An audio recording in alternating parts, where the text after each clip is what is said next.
¡Uy, qué miedo! ¡Un bicho! Mátalo, te puede enfermar. No, pobrecito. Huye bicho de ese animal. ¿Cuál animal? ¿Por qué dices eso? Porque aunque no lo creas, todos somos bichos. Ciencia, Divulgación, Naturaleza. Investigación. salud, noticias. Zoonosis. De humanos y otros bichos, divulgando el conocimiento sobre el hombre y la naturaleza.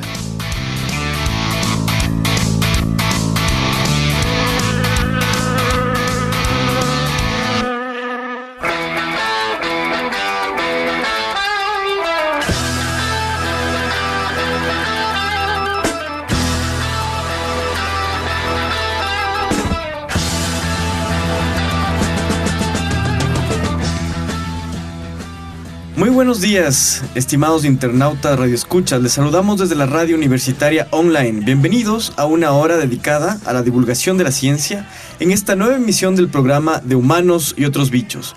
Este es un espacio del Instituto de Investigación en Salud Pública y Zoonosis, CIS, de la Universidad Central.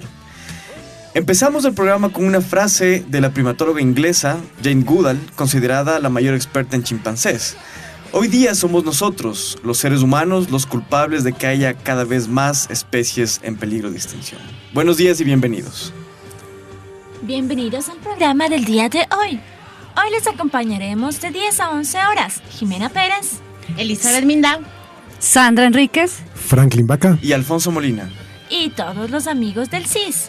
No se olviden que también pueden escuchar el reprise del programa los días martes de 15 a 16 horas. Es un gusto estar el día de hoy con ustedes. Espero que disfruten de este programa.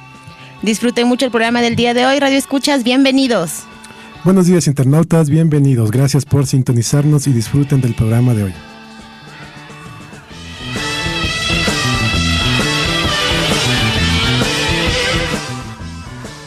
En primer lugar tenemos los titulares. Hoy en Tertulia y Café conversaremos con Sara Martín, investigadora y docente de la Universidad de las Fuerzas Armadas. En la discusión de la semana hablaremos sobre los animales en peligro de extinción. En el segmento Chuta ni sabes, Franklin Vaca nos hablará sobre los placebos. Y internautas, para esta semana tenemos la Bicho Pregunta. Atentos, por favor, escúchenla toda e interactúen con nosotros en redes sociales. La Bicho Pregunta es: un policía llega a la escena del crimen y encuentra a 4 personas. La esposa del asesinado, su hermano, el cartero, son solo unos datos nada más, y la policía detiene al sospechoso. ¿Cuál sería este? Les repito otra vez la Bicho Pregunta. Un policía llega a la escena del crimen y encuentra a 4 personas. La esposa del asesinado, su hermano y el cartero. Con solo esos datos, el policía detiene al sospechoso. ¿Cuál sería este? Recuerden interactuar con nosotros en redes sociales. Y no se olviden que pueden interactuar con nosotros en las redes sociales, Facebook y Twitter con el hashtag BichoSIS y comunicarse a través de mensajes de WhatsApp o mensajes de texto al número 098-7350-221. Lo repito, 098-7350-221. Queremos enviar un saludo especial a todos los radioescuchas que nos acompañan el día de hoy. En especial para Maggie Díaz y Vanessa Herrera, que nos escuchan desde el CIS. Muchas gracias a todos por escucharnos.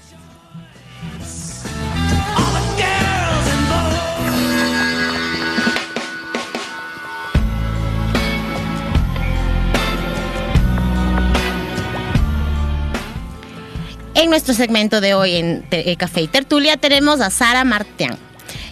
Sara Martín Solano es de nacionalidad belga, tiene una licenciatura en Biología, mención Ecología y Desarrollo Sostenible en la Universidad Latina de Costa Rica. Además tiene un DES en Ciencias Naturales para Países en Desarrollo, opción de Zoología de la Universidad de Lieja, en Bélgica, y está cursando sus estudios de doctorado en la misma universidad. Ha participado en varios congresos nacionales e internacionales y su experiencia profesional se concentra en la conservación, ecología y la parasitología. Tiene cerca de 30 publicaciones indexadas y ha sido miembro de la Sociedad Internacional de Primatología, el Consejo Internacional de Rehabilitación de Vida Silvestre y la Sociedad Ecuatoriana de Mastozoología. Es directora de varios proyectos en colaboración con el CIS y la Universidad Central y actualmente es docente investigadora en la Universidad de las Fuerzas Armadas, ESPE. Bienvenida, Sara. Muchas gracias por la invitación. Gracias por haber aceptado compartir este espacio con nosotros, Sara. Tú eres bióloga, ¿no es cierto? Sí. Bióloga de formación.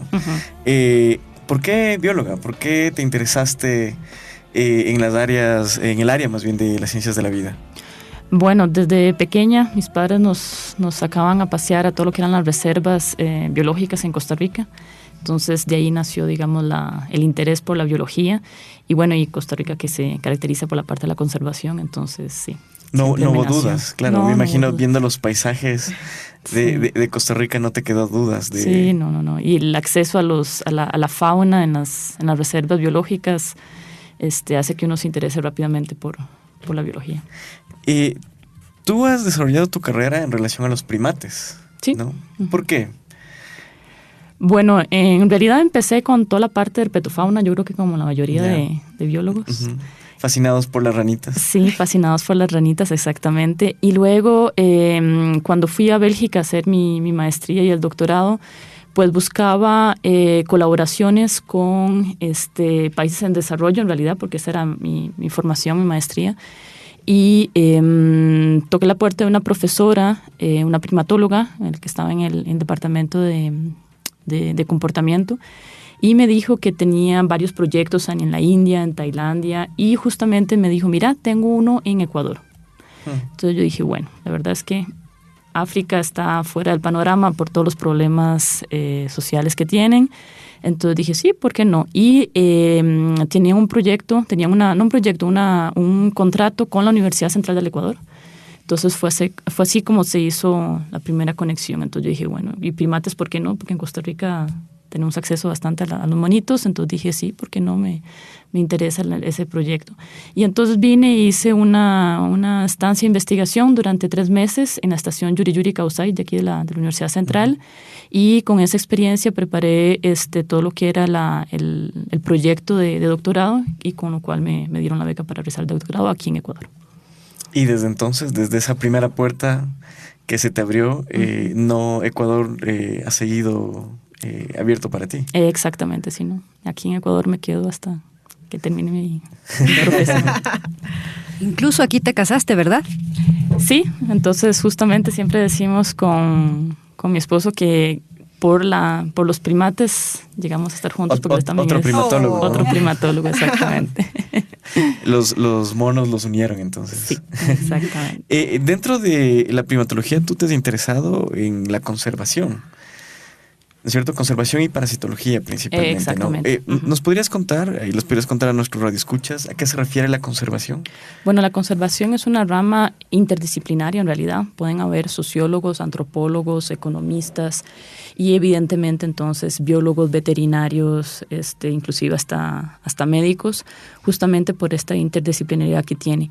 La conservación busca identificar las especies que están en peligro de extinción, su manejo, el tratamiento, gracias a la parte veterinaria, y la relación que hay con su medio ambiente. Entonces, la parte de ecología es importante, es muy, digamos que lo que engloba la biología de la conservación y que busca las causas de esa pérdida de biodiversidad. Y justamente entonces el vínculo que hay con la parasitología es que los parásitos forman parte de una de las causas de la pérdida de biodiversidad a nivel de los primates. Entonces sería como hacer una radiografía de cómo está una especie en ese momento, ¿no es cierto? Exactamente. ¿Cuál es su estado de conservación? ¿Qué podrías decirnos sobre el estado de conservación de los primates no humanos en el Ecuador? En el Ecuador, pues, se sabe que hay 2 especies que están, digamos, en peligro de extinción, que son Cebus albifrons en la costa y Ateles... Belcebú. Estamos ahí. Ya se me olvidó la especie de la costa de Ateles. No hay problema. Pero son 2, ¿cómo se llama? Digamos que son 2 especies que están realmente en peligro de extinción, pero hay pocos datos. Entonces es el problema de la primatología en el Ecuador. Somos pocos los primatólogos. ¿Pocos? Estamos hablando de cuántos más o menos, en números redondos. El grupo de especialistas de primates del Ecuador somos unos 20, 25 más o menos. O sea, somos 20, pocos. 25. ¿Cuántas especies de primates tenemos en el Ecuador? Normalmente No humanos, ¿no? como unas 20 especies. Ahí después hay discrepancias si hay subespecies y O sea, más o menos tendríamos un primatólogo por especie en el Ecuador. más o menos. Y ahí sí. tendríamos que multiplicar por el número de poblaciones totales que tendrá cada especie. Y el tamaño de Ecuador, que lo consideran pequeño porque en realidad es enorme para estar monitoreando. O sea, los 20 primatólogos no alcanzaría toda su vida para poder estudiar todas las Realmente, poblaciones de las 20 especies. Exactamente, poblaciones y todo lo que implica la ecología de los primates, sí, es poco. ¿Y los primates en dónde los estudias, Sara? ¿En la vida silvestre o en alguna reserva? ¿O cómo se hacen esos estudios? Bueno, trabajamos con vida silvestre y con centros de rescate, justamente para unir la parte de conservación. Entonces, con los centros de rescate colaboramos con varios centros de rescate y les damos el soporte a nivel de técnico, se puede decir, tanto a nivel de ecología, comportamiento, a nivel molecular también, en la parte de reintroducción de especies, pero también a nivel de educación ambiental, que justamente forma parte también del proyecto que tenemos. Y el trabajo enfocado en los primates silvestres, ¿cómo es? ¿Tienen contacto con estos animales? ¿Es observación, seguimiento? Oye, qué buena pregunta, porque la vida del primatólogo es dura, ¿no? En el campo. Sí, muy dura. es un horario de 4 o 5 de la mañana hasta las 6, 7 de la noche siguiendo los monitos y luego la parte del paso de datos. Entonces, a nivel de vida silvestre, pues sí, es observación, es toma de muestras también. Y se siguen todos los monitos dentro del grupo, como te dije, de 5 de la mañana hasta 6 de la tarde, hasta que llegan, desde que se despiertan hasta que duermen. ¿Podrías contarnos cómo es un día siguiendo a los monos? Un día con una primatóloga. Bueno, eso sería mejor visto en una cámara, ¿no? Pero claro. Pues sí, no, entonces hay que levantarse a las 4 o 5 de la mañana. De hecho, a las 5 de la mañana ya hay que estar saliendo justamente para encontrar los monitos en su dormidero. Sin sueño y con mucho entusiasmo. Exactamente. Y de ahí uno identifica un focal que llamamos, entonces es el monito al que uno va a seguir durante un tiempo determinado. En el caso de nosotros son 20 minutos, completamos una muestra de observación y pasamos a un siguiente monito. Luego podemos hacer también barridos que llamamos, que son scans, que lo que hace es identificar la posición del grupo de manera global para ver las relaciones que hay entre los animales. ¿Y qué tipo de datos tomas, por ejemplo? Tomamos datos de comportamiento, datos de distancias, datos de alimentación, datos también a nivel de muestra, entonces justamente ahí entra la parte de parasitología, datos de ecología a nivel de factores abióticos también. Es un protocolo que tenemos que toma datos de manera integral. En estos datos de comportamiento, ¿qué es lo más extraño, lo que más te ha llamado la atención de estos estudios? El uso de herramientas. Que son pocos los datos que hay a nivel mundial del uso de herramientas, casi siempre se concentran en chimpancés, que son los que tienen más habilidad en eso, pero por ejemplo a nivel de cebus, nuestro grupo de cebus en Misaguallí, que es el que estamos siguiendo constantemente, es impresionante el uso de herramientas que tenemos con ellos. Por ejemplo, ¿aprendido culturalmente de otros grupos de primates o de los humanos? De los humanos. Qué interesante. ¿Qué tipo de herramientas utilizan para que se den una idea? Por ejemplo, a nivel general, o sea, pueden hacer el uso de piedras. Entonces utilizan las piedras para quebrar, por ejemplo, nueces. Es un típico ejemplo del uso de herramientas.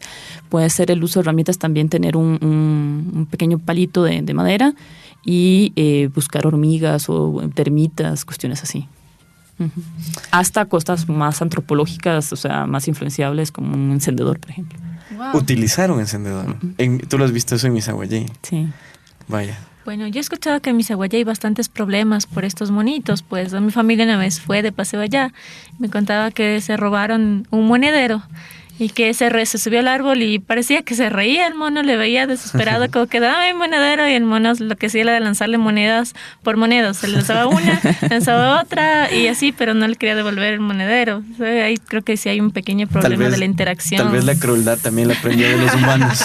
Sí, justamente en Misaguallí tenemos una guía que estamos publicando, están en el proceso de publicación por pares, sobre los monitos de Misaguallí, específicamente sobre ese grupo. Entonces, la parte de educación, tanto a nivel de zoonosis como a nivel de comportamiento hacia los monitos, qué se tiene que hacer, qué no se tiene que hacer, no les den de comer, toda la cuestión. Pero es una cuestión difícil porque justamente es un atractivo turístico en Misahuallí. O sea, el mismo hecho de que el mono se acerque a ti como turista es lo que ellos utilizan para atraer incluso más turistas, así. Claro, sí, exactamente. Entonces, pero bueno, entonces estamos con esta guía de educación ambiental de los monitos de Misahuallí y estamos trabajando con el GAD de Misahuallí también. Entonces, es un trabajo a largo plazo y hay que entender entonces la sociosituación de tanto de Misahuallí como de los monitos. Bueno, tú nos comentas que has visto eso en los monos que, digamos, tienen una influencia directa con los humanos. ¿Qué pasó? ¿Hay alguna diferencia con los monos que tú observaste en vida silvestre en el Oglán, en la estación Juri-Juri-Causay? Bueno, ahí es diferente porque ahí no hay tanto el contacto con los humanos. Es más, el comportamiento ahí es más de evasión porque tienes la cacería, digamos.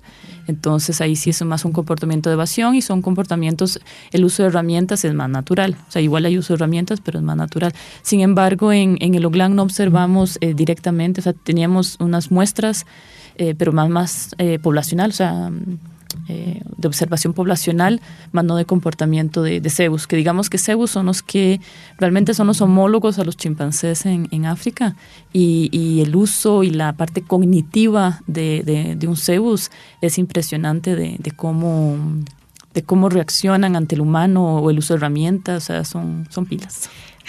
Yo creo que nuestros radioescuchas no relacionan mucho el género cebus. ¿Cuál es el nombre común que tienen estos monitos? El machín. El machín. Esos son los que están en Misahuallí, ¿no? Exactamente. ¿Se sabe cómo llegó este grupo allá? No, hay varias posiciones, inclusive que los han ido a dejar allí. Pero no hay una idea clara de cómo fue ¿Es un grupo aislado? Es un grupo aislado, sí. Entonces, inclusive eso estamos estudiando, porque como no hay migración, entonces no hay renovación también de la población. Hay consanguinidad. Hay consanguinidad, exacto. Entonces eso también estamos estudiándolo. Tú nos mencionabas que tú trabajas con centros de rescate también, no solo con animales en vida silvestre. ¿Qué tan beneficioso, qué tan bueno o qué tan malo ha sido trabajar con centros de rescate? ¿Cuáles son las fortalezas o las debilidades que pueden tener estos centros de rescate? Para los primates, ¿no? Sí, para los primates, porque para el trabajo, digamos, uno se adapta, ¿no? Pero ¿y para ellos?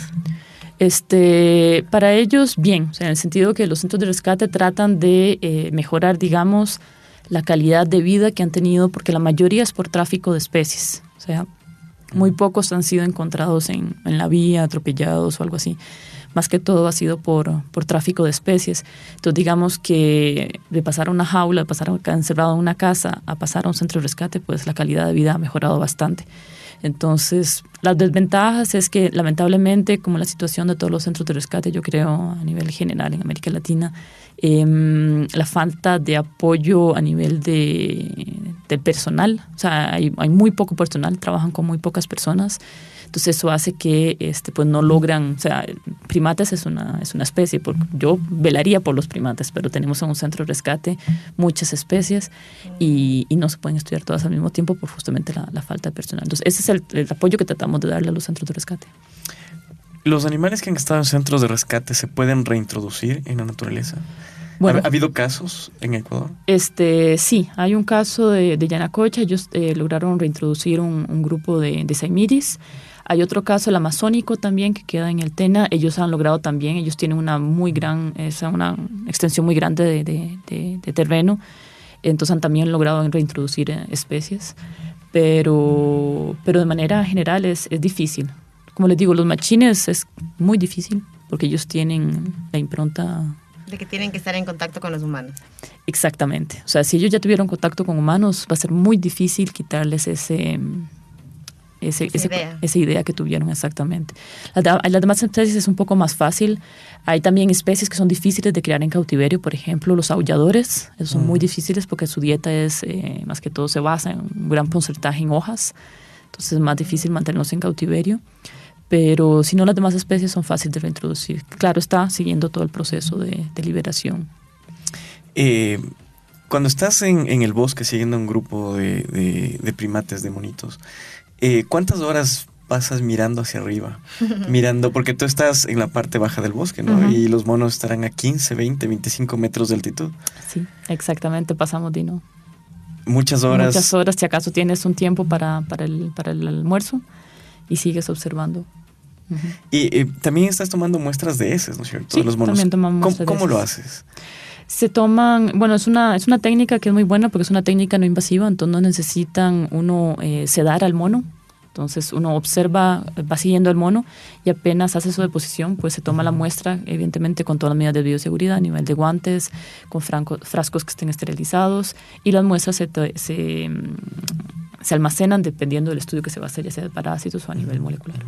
Si es que alguien nos escuchara y diría que alguien está siguiendo a un mono para coger sus heces, sonaría muy descabellado, ¿no? Sí, inclusive tengo colegas que siguen, o sea, las heces, toman las heces y ven el proceso de dispersión de semillas. Ah, o sea, que eso es muy interesante limpian, también, ¿no? Limpian las heces, buscan por semillas y siembran las semillas en el bosque para ver también la tasa de regeneración, porque el hecho que pasen por el tracto digestivo forma parte de la ecología de la semilla, o sea, espera que pase por el tracto digestivo de algún mamífero. Es necesario y para poder germinar, entonces sí.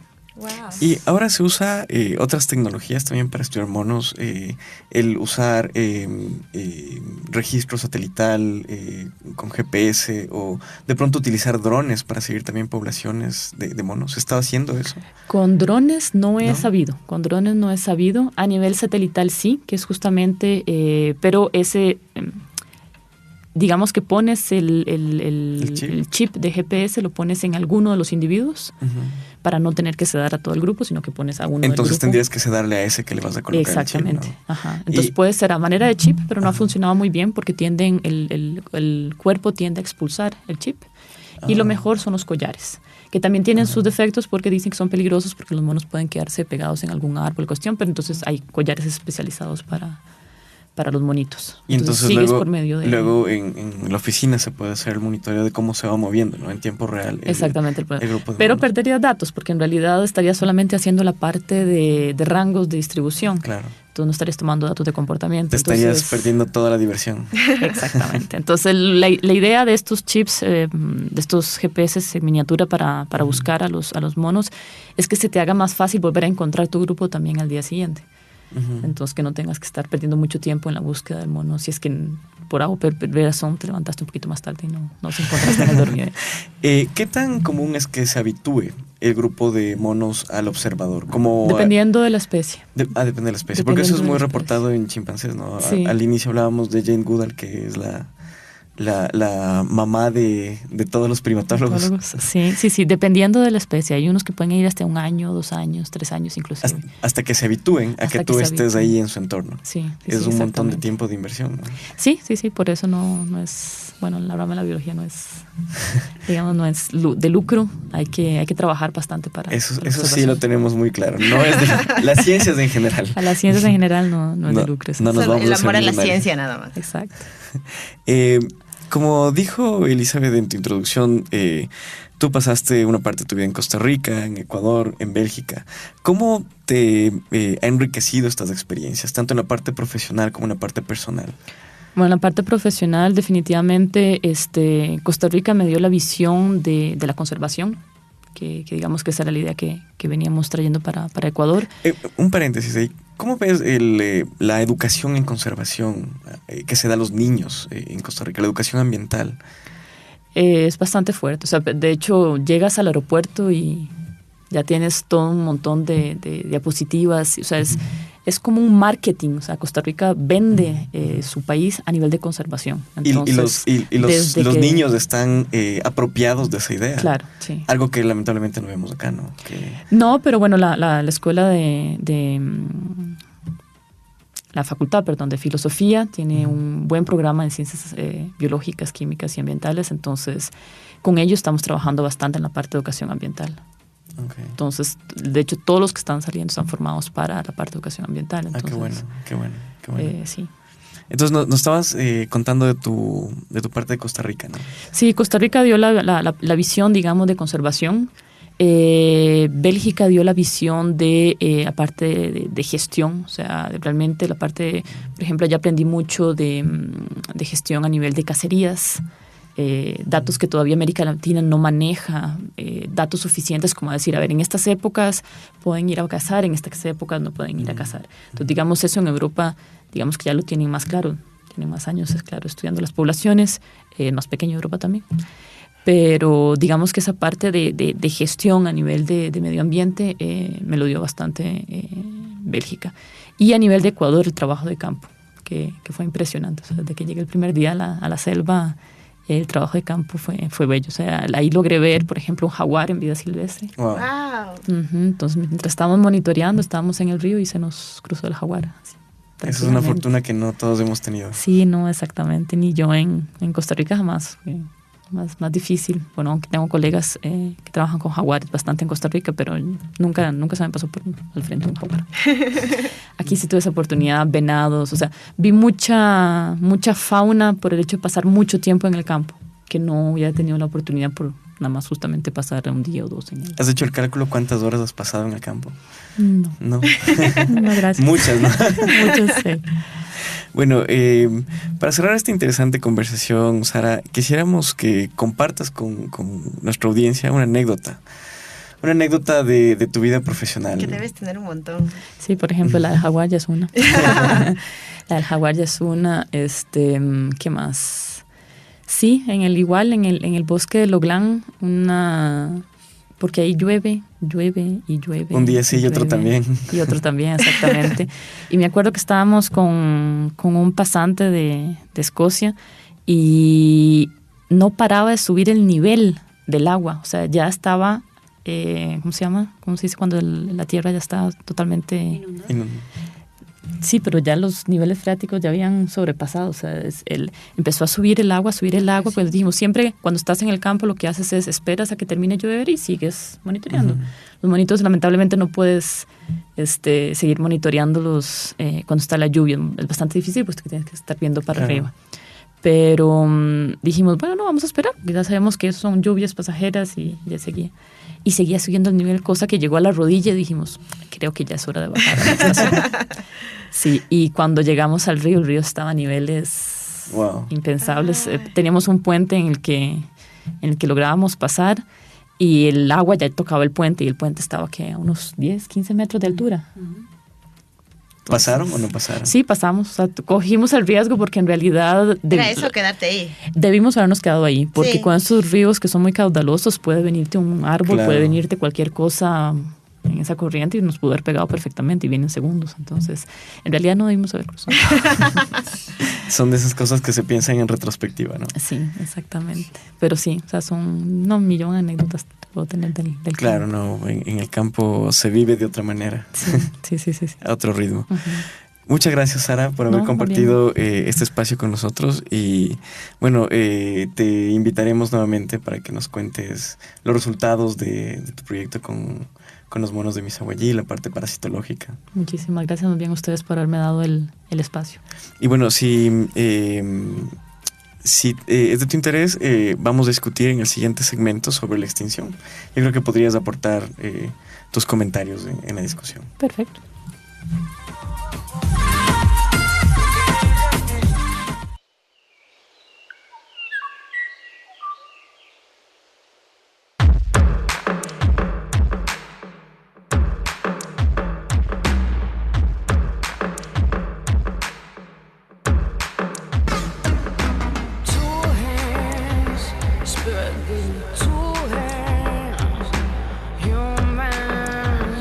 Humans making human.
Acabamos de escuchar la canción One Candle de J. Ralph y Sia. Esta nueva canción, fue compuesta para el documental Racing Extinction, que como su nombre lo indica, contará, con toda la historia de los animales en peligro de extinción. Este fue transmitido ya por Discovery y pues lo podemos ver. Es muy interesante, les invito a que le den una ojeadita.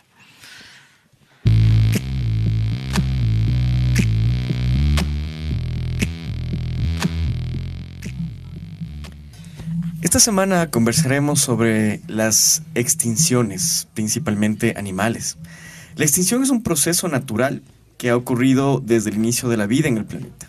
Así como la historia natural de la Tierra registra el aparecimiento de nuevas especies, también se extinguen especies debido a desastres naturales y procesos ecológicos normales, como cuando una especie ya no es capaz de sobrevivir en condiciones cambiantes o frente a otros competidores. Normalmente una especie se extingue dentro de los primeros 10 millones de años posteriores a su primera aparición. 10 millones que suena poco. Aunque algunas especies denominadas fósiles vivientes sobreviven prácticamente sin cambios durante cientos de millones de años. La tasa de extinción de especies actual son miles de veces más altas que la tasa natural de extinción. Y las tasas de extinción futuras probablemente serán a medio plazo 10.000 veces más altas de lo normal, antes de la aparición de la especie humana. Esta fue la conclusión a la que llegó un estudio que se publicó en la revista Conservation Biology.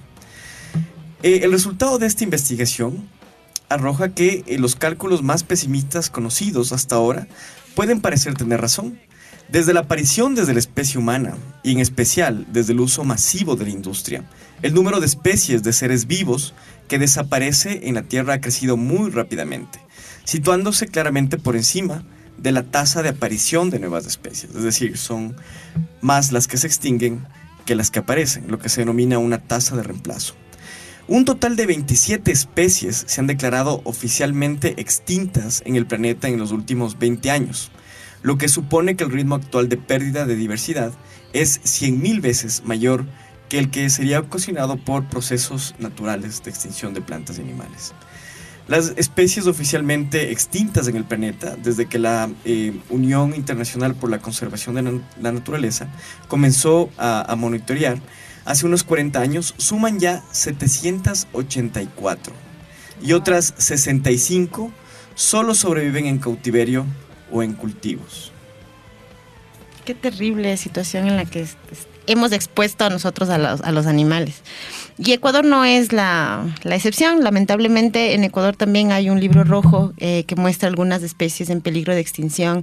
El Ministerio del Ambiente, por ejemplo, dio en uno de sus comunicados en mi página web que hay 1.252 especies de vertebrados que están considerados como en peligro, de los cuales 217 son especies en mamíferos, 238 especies en aves, 276 especies en reptiles y 521 especies en anfibios. Todavía los anfibios siguen siendo la especie más, o el grupo más grande que está en peligro de extinción. En relación a los anfibios, en el 2016 se reencontró una especie que se creía extinta en el Ecuador. La última vez que se vio esta especie, el nombre científico es Datelopus longirostris, conocido como jambato. La última vez que se vio esta especie, decía, fue en 1989. Desde entonces no se pudieron encontrar poblaciones de esta especie, por lo que se le consideró extinta. Sin embargo, como decía, en 2016 se volvió a encontrar esta especie en una población bastante pequeña en la provincia de Imbabura. Fue una especie que se consideraba extinta, que ahora nuevamente la tenemos, entre comillas, de vuelta en el Ecuador. Pero sería considerada como en peligro entonces. Así es. El caso más típico de una especie extinta es el caso de la tortuga Galápagos, el famoso caso de George, que murió en el 2016 a más de 100 años de edad. Con la muerte de George se extinguió toda una especie. Ese no es el único caso, ha habido varios casos, como decíamos, de extinciones definitivas de varias especies. Bueno, y en la naturaleza tenemos especies animales que son muy sensibles a los cambios de los ecosistemas, pero también existen otras que son muy resistentes a estos cambios. ¿Cuál es la criatura más resistente a los cambios, a las variables del clima o de otras variables de la naturaleza? Entonces, la criatura más resistente es el oso de agua o tardígrado. Es un animalito muy pequeño de 1.5 milímetros de largo que puede deshidratar su cuerpo hasta solo un 1% de su contenido normal.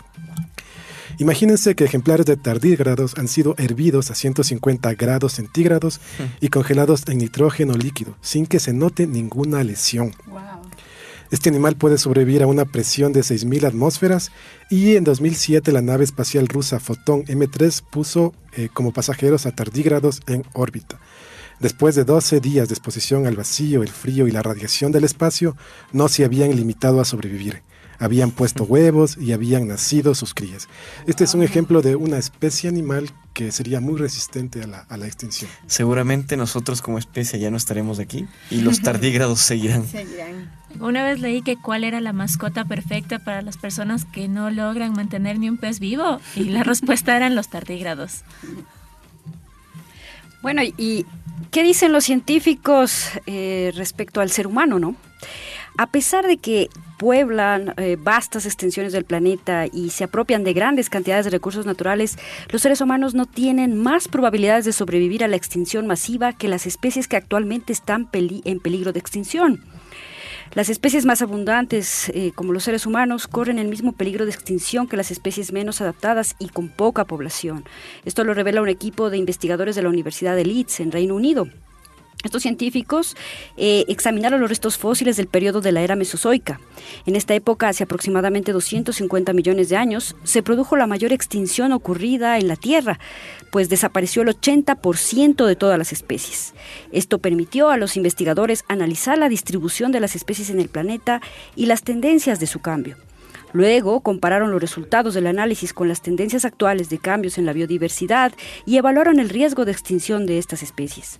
Las conclusiones de esta investigación arrojan luz sobre el probable resultado de la actual crisis de la biodiversidad causada por la actividad humana. La sexta extinción de las especies de la historia de nuestro planeta asociada a la actividad humana afectará gravemente a todos los organismos, incluso al propio ser humano. y no solo aquellas especies que se encuentran en peligro de extinción actualmente. Pero bueno, en general, como dice Sandra, la sexta extinción, ya hubieron 5 antes de que nosotros llegáramos. Estas catástrofes a nivel mundial ya ocurren desde hace millones de años. Y pues la primera de la que nosotros tenemos datos, porque pueden haber habido otras antes de las que no se pudo obtener información, fue hace 440 millones de años. Pues esta fue la primera gran extinción masiva que desapareció a más del 60% de especies de vida marina, ya que en ese entonces la Tierra era más agua que tierra. Ahí desaparecieron los trilobites, los braquiópodos, que ahora solamente hay fósiles y pues de hecho podemos encontrar que hasta un Pokémon se basó en estos, que es el Omanyte. Estos a veces no sabes de dónde vienen, pero en realidad son especies extintas hace millones de años. Bueno, así, como dijo Jimena, se han extinguido varias especies animales. El oso grizzly mexicano, por ejemplo, se lo vio por última vez en 1964.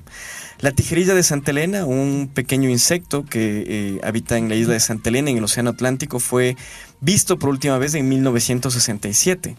El león marino japonés, cuyo hábitat fue destruido por la Segunda Guerra Mundial, fue por última vez visto en 1974. La rana incubadora gástrica, que es australiana, se la vio por última vez en 1983. El gorrión de costa oscura, que es nativo de las costas de Florida, fue visto por última vez en 1987. El sapo dorado, que es un sapo nativo de Costa Rica, todavía no se sabe por qué se extinguió. Lo que se presume es que hubo, por causa de cambio climático, calentamiento global o contaminación del hábitat, fue visto por última vez en 1989. El tigre de Java, que perdió parte de su hábitat debido a los cultivos, fue visto por última vez en 1994. En el 2011 se vio por última vez al rinoceronte negro que vivía en Camerún. Fue víctima de una extensa cacería que fue prohibida en teoría a partir de los años 30, pero la última vez que lo vimos fue en el 2011. Y el caso más reciente que les contaba, el de la tortuga Galápagos, representada por George. Lamentablemente, ya sea la pérdida del hábitat o el mismo la cacería o ese tipo de circunstancias son las que hacen que se pierda mucha fauna, sobre todo en varios países. Aquí en el Ecuador, por ejemplo, el animal que está categorizado, digamos, como en peligro crítico de extinción es el cóndor. Según el último censo, en el país existen solo 50 ejemplares en vida silvestre y 18 en cautiverio. Entonces, realmente es para una población que me imagino en algún punto fue tan grande y tan amplia que solo haya 50 ejemplares en vida silvestre debe ser total y absolutamente crítico. ¿Qué vamos a hacer cuando se extinga el cóndor? ¿Qué haremos no con sé nuestro si están escudo? esperando eso, creo que haremos con nuestro escudo. Vamos ¿cierto? a borrar el escudo y tendremos que poner otra ave. Lamentablemente, tal vez un gorrión urbano. Algo así. Lamentablemente, las amenazas a las que se ha visto enfrentado este animal, hermoso animal además, ha sido la cacería indiscriminada, cacería deportiva o cacería de extinción, la persecución, los envenenamientos, porque en algún momento se creía que creían algunas personas que el cóndor era un animal malo y que tenían que matarlo. Entonces eso también se ha visto, ha sido el porqué que ahora existan tan pocos animales. En el Ecuador otro ejemplo también es el oso de anteojos. Realmente el oso de anteojos está también en peligro por su pérdida de hábitat y la reducción de sus poblaciones por la cacería. Entonces seguimos viendo cómo el humano es el que está detrás de esta pérdida de estos animales. Si bien es cierto, hay una legislación en el país que trata de minimizar estos impactos para los humanos, como es la Ley Forestal de Conservación de Áreas Naturales y Vida Silvestre, en la cual en varios artículos se pone de manifiesto el hecho de que no pueda haber cacería, de que no pueda haber persecución, recolección o captura de este tipo de animales, no solo en fauna, sino también en flora. Incluso ponen varias, multas a las personas a las que se les puede encontrar con esto. Por ejemplo, en el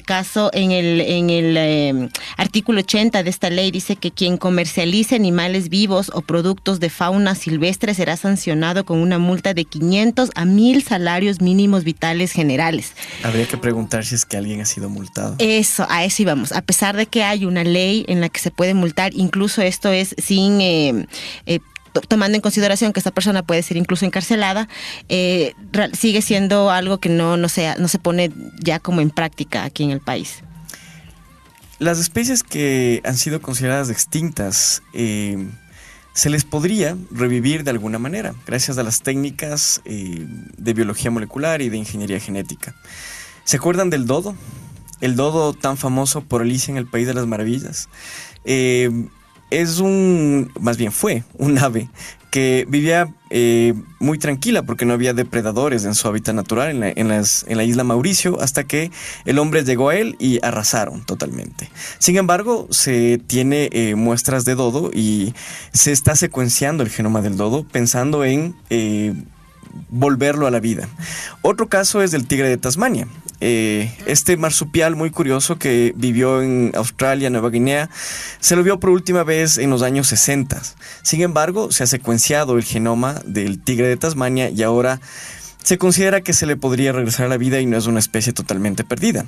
Y lo mismo ha pasado con los mamuts. Se encontró hace algunos años un espécimen de mamut congelado al norte de Siberia y se lo regresó a ese mamut a la vida, pero no continuó su desarrollo embrional.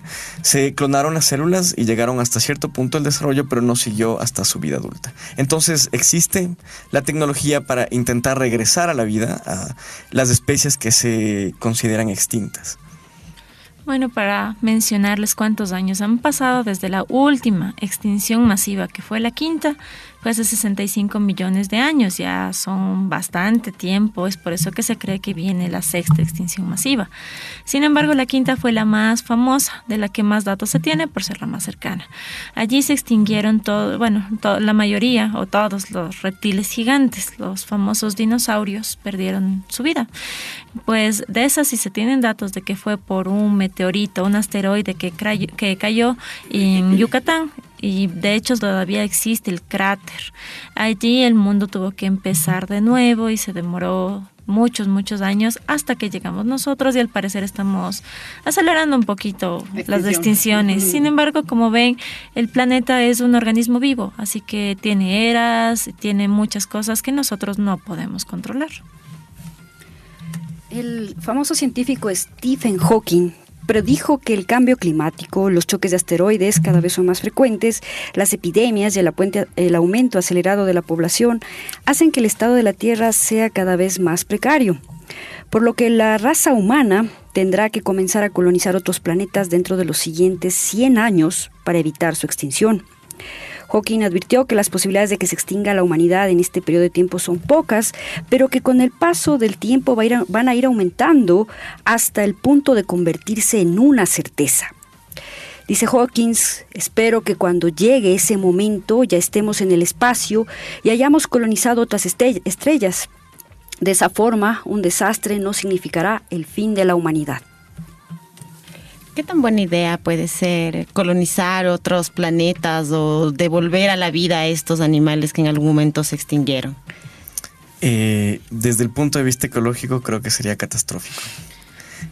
Cualquiera de los, más bien, el primer caso, la reintroducción de animales ya extintos, han perdido ya su nicho dentro de la naturaleza. Ponerlos nuevamente ahí sería abrir una brecha que no sé si es que ese ecosistema estaría dispuesto a soportar. Colonizar otros planetas, queremos ir a extinguir. extinguimos de extingamos de otro. Sí, y así vamos a seguir. Bueno, hay otras estimaciones que anuncian que más bien el hombre podría extinguirse, más no el planeta, ¿no? Entonces la vida continuaría después de que Homo sapiens no esté más en el planeta. Es lo que se ha mencionado, que pues nosotros nos vamos a ir, pero el planeta va a seguir con su curso natural. Bueno, entonces las extinciones lamentablemente ocurren todo el tiempo.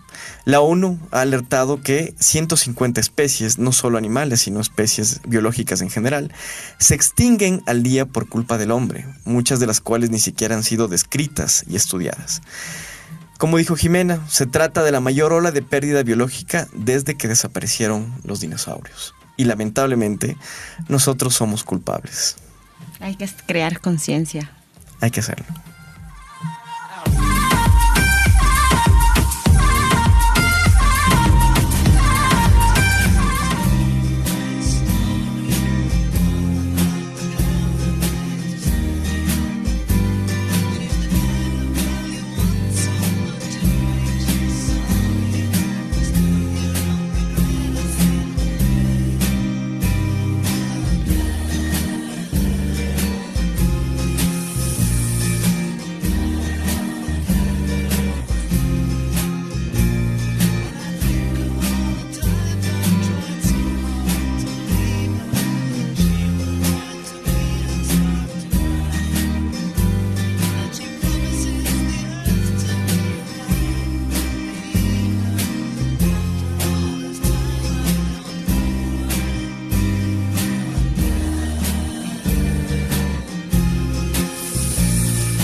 Acabamos de escuchar la canción Girl de la famosa banda británica Los Beatles.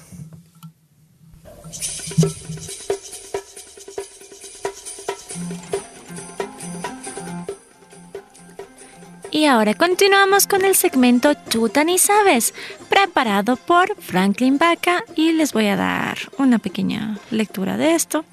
Pues bueno, hoy hablaremos sobre los placebos. ¿Alguna vez habían escuchado, leído, tal vez por deberes o por curiosidad, investigado sobre el famoso efecto placebo en la medicina? Bueno, si no lo han hecho o si tienen poco conocimiento, hoy les vamos a contar un poco acerca de esto. Aunque nos parezca increíble, pero una persona sí puede autosugestionarse, inducida por factores externos, como puede ser un ambiente acogedor, unas palabras agradables o la confianza en el personal médico o paramédico, hasta llegar a producir su completa cura, sin necesidad de ningún tipo de medicinas. A esto comúnmente se le denomina como el efecto placebo, pero veamos de qué se trata. El efecto placebo, el término se deriva del verbo latino placere, que significa complacer, y su significado fue variando con el paso del tiempo.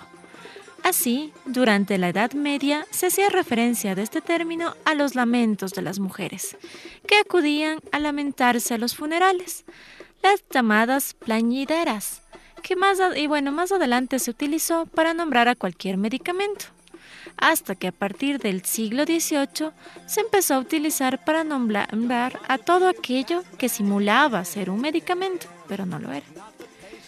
El término efecto placebo per se fue acuñado por el anestesista americano Henry Beecher en 1955, pues él observó que al menos 1/3 de los pacientes mejoraban cuando se les administraba un placebo. ¿Cómo hacían? Pues les daban una pastilla semejante a un medicamento, tenían el mismo color, la misma forma, el mismo sabor, pero no tenían principio activo. Eran solo los coadyuvantes o a veces hasta azúcar. A partir de estas pruebas se definieron los requisitos para poder decidir cuándo una sustancia farmacológica es considerada útil, y se estableció que siempre debe demostrar tener una eficacia mayor que una sustancia placebo. Lo interesante es que el efecto no tiene por qué estar relacionado con el consumo de una pastilla o una inyección, sino que en ocasiones el proceso mediante el que se produce es mucho más importante. Este puede explicar el beneficio observado por muchas personas que recurren a métodos alternativos de sanación, como son la acupuntura, la osteopatía, la medicina homeopática. Pues estos métodos no se puede negar que el grado de atención del personal es mucho mayor que una consulta habitual del médico, y por esto puede conducir una mejor respuesta inmune, aun cuando el método usado no tenga ningún efecto demostrable en sí mismo. Los casos en los que se ha utilizado el efecto placebo en pacientes son sorprendentes. Es así como Ben Goldacre en su libro Mala Ciencia cuenta algunos casos realmente increíbles. Casos de cirugía y amputaciones, incisiones con cuchillo o pacientes que ni se inmutan cuando ven cómo les cortan un hueso sin recibir ningún tipo de sustancia que pueda paliar el dolor. Goldacre solía decir: "Esto es el poder de la mente, señores. He de decir que yo no lo tengo". Espero que este tema haya sido de su interés y hasta la próxima semana, estimados radioescuchas.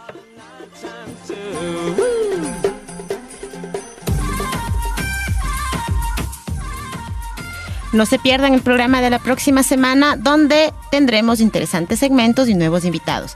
Muchas gracias a Radio Escuchas por estar el día de hoy, y quiero mandarle un saludo muy especial a Gustavo. Y pues esperamos que les haya gustado y que también tomen un poquito de conciencia acerca de las acciones del ser humano en esto de las extinciones. Un saludo muy especial para Jazz Campaña, que nos escucha cada semana desde Galápagos y que también acertó a la bicho pregunta sin trampas. Pues sí, tiene razón, es el cartero, porque ¿por qué habría de estar un cartero por ahí, no?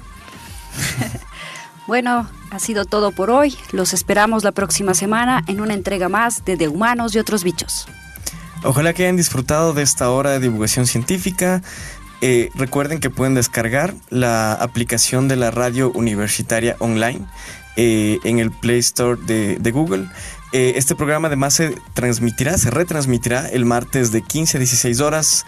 Nos escucharemos el próximo viernes. Pueden también escucharnos en nuestro canal de YouTube, a todos los programas de este y todos los anteriores también. Googleando de humanos y otros bichos, ¿no? Exacto. Y no se olviden que la ciencia triunfe.